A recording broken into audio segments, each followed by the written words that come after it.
We're in the research complex at Harwell on the Rutherford Appleton Laboratory campus, and we're actually just about to go into the Oxford Protein Production Facility, which is a sort of factory for making proteins. If we think about our cells as little machines, then the cogs within the machine are the proteins, and they are important for all the things that our cells do for us.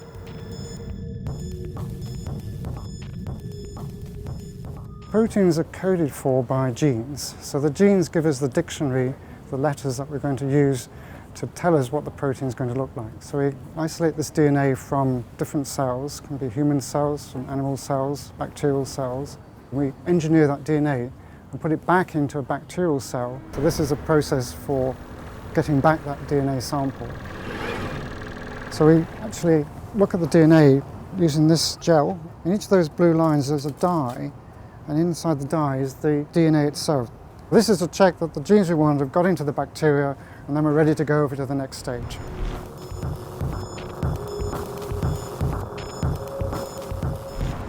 So once we've got our vehicle, which will make our protein in the bacterial cell, we're going to try and scale that up. So we can do that simply by growing more of the bacteria. This is just a solution of sugars, which are the food for the bacterial cells. When we put the bacteria in there, they'll grow and divide and produce more of themselves. And each of the bacteria will have our vehicle, which will drive the expression or production of our proteins. So in order to make the bacteria grow, we have to shake them in these glass flasks. We heat this up to 37 degrees, so it keeps them nice and warm. We shake them around so they get lots of air. The way we actually fish out the proteins is to use these instruments here. This contains very, very small beads, which will sieve the proteins of different sizes. We can end up with a very pure sample of the particular protein that we've engineered into the bacterial cells at the beginning. So we're looking at a protein that we've purified, and it's stained blue. You've done it. The factory has made the protein? Yep. Is that all there is to the story? No, the main thing we do in the lab here is we try and crystallize these proteins in order to examine their shape in 3 dimensions.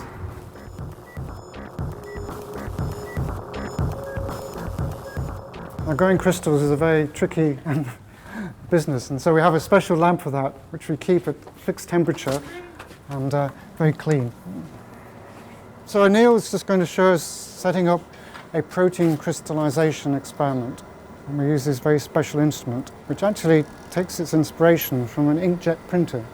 So rather than printing ink on paper, this instrument prints proteins. We then have to leave the plates for a matter of days, even weeks, to let the proteins crystallize. This is a very fancy plate store where the plates are kept at constant temperature, and then every so often the plates are taken down to this camera system here, and we take photographs of each of the experiments that we've set up. So this is an example of a protein that's crystallizing very nicely. This is one we know will crystallize, but sometimes you get drops with nothing in. Then with this particular protein we know we can crystallize it readily, so we get quite a lot of drops with some very nice crystal shapes. In some cases you get multiple crystals all piled up on top of each other, so they can grow in very different ways and come out with very different shapes. This is highly magnified because these drops are only about 200 nanoliters, much smaller than a raindrop. Yes, sort of probably 100th of the size of a raindrop. So the whole point of making the crystals or growing the crystals of the protein is to be able to investigate their structure by using X-ray crystallography. So we have to shine a very bright X-ray light at the crystals. Obviously we're neighbours with diamond light source, where very bright X-rays are generated by the synchrotron. And so our samples, our plates, are literally taken across the bridge, walked into the diamond facility, and then they can be tested at the beamlines at Diamond. It is amazing that our samples, which we've been working with in very small volumes, come to a machine like this to be dealt with. This is what gives us the power to really analyse those very small samples. We need a machine of this scale to give us the bright light in order to be able to really see information in those very tiny crystals that we've made.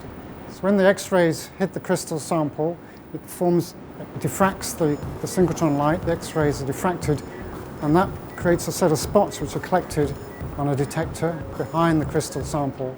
And those data, those spots, give us the pattern which we can then deconvolute, we can interpret mathematically to give us our three-dimensional picture of the protein. We can get a lot of information from the three-dimensional shape of a protein. For example, we can understand maybe how that protein works. If it's an enzyme, for example, we can look into the active site of the protein and figure out how that enzyme works.